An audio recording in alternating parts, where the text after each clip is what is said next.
Here is a question. Read it carefully and think about the answer. Let us solve it step by step. Let us begin solving this step by step.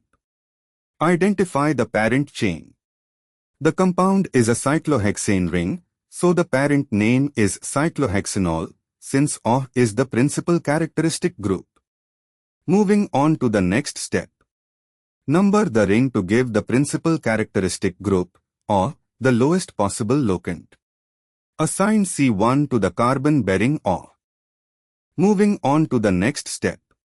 Identify all substituents and their positions by going around the ring.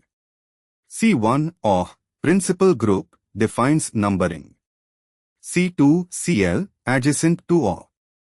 C3 BrC4, ethenyl, vinyl, CH is equal to CH2. C5 Br. And for the final step, choose the direction of numbering that gives the substituents the lowest set of locants.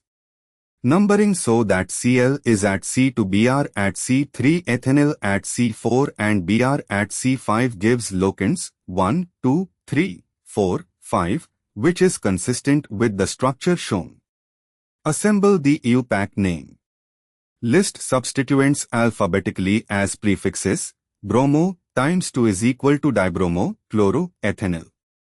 The name becomes 3, 5, dibromo, 2, chloro, 4, ethynyl cyclohexane 1, ol, commonly written as 3, 5, dibromo, 2, chloro, 4, ethynyl cyclohexanol. Verify the name matches the structure, or at C1 close at C2 Br at C3 ethenyl at C4 Br at C5 on a cyclohexane ring. This matches the drawn structure. Therefore, the correct answer is 3, 5, dibromo, 2, chloro, 4, ethynyl cyclohexanol. The correct answer is shown on screen.